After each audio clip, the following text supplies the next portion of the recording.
पूर्व केंद्रीय शिक्षा मंत्री धर्मेंद्र प्रधान के इस्तीफे के बाद से पेपर लीक पर अब सियासत और भी तेज हो गई है और झारखंड समेत कई राज्यों के शिक्षा मंत्री विपक्ष के अब निशाने पर हैं।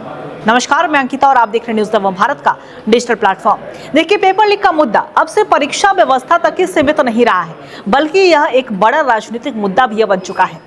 पूर्व केंद्रीय मंत्री शिक्षा मंत्री धर्मेंद्र प्रधान के इस्तीफे के बाद देश भर में छात्र संगठनों और विपक्ष ने जवाबदेही तय करने की मांग अब तेज कर दी है।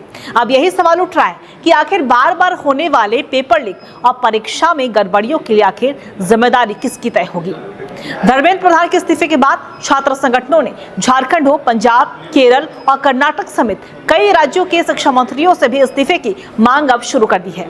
प्रदर्शनकारी संगठनों का ये कहना है कि पेपर लीक किसी एक परीक्षा या फिर एक राज्य की समस्या नहीं है, बल्कि ये देश भर की प्रतियोगी और भर्ती परीक्षाओं की विश्वसनीयता पर सवाल खड़ा कर रहा है। और इसी बीच अगर हम झारखंड की बात करें तो झारखंड की राजनीति में भी यह पूरा मुद्दा गरमाया हुआ है। भारतीय जनता पार्टी ने हेमंत सोरेन सरकार पर निशाना साधते हुए राज्य में हुए भर्ती परीक्षाओं में अनियमितताओं का आरोप लगाया है और बीजेपी ने मुख्यमंत्री हेमंत सोरेन और राज्य सरकार से जवाब की मांग कर दी है।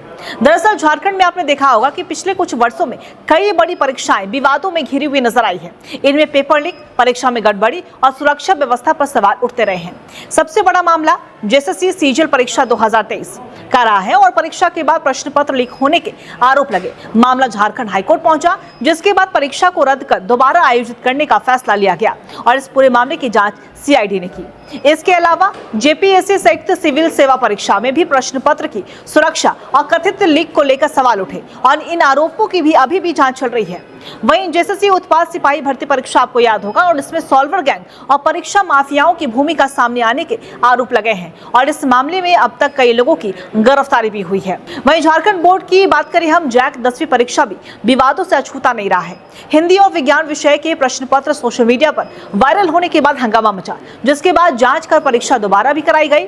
वहीं देश भर में चर्चा हो रहे नीट यूजी पेपर लीक मामले में भी झारखंड के हजारीबाग और देवघर से जुड़े सुराग भी सामने आए हैं और इस मामले की जांच अब केंद्रीय जांच एजेंसी सीबीआई कर रही है।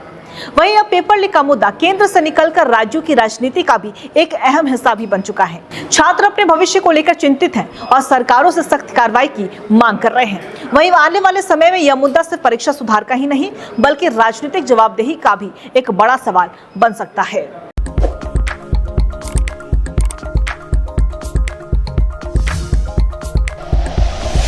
Like and share videos, subscribe करें हमारा चैनल और प्रेस करें बेल आइकॉन। न्यूज़ 11 भारत, सच है तो दिखेगा।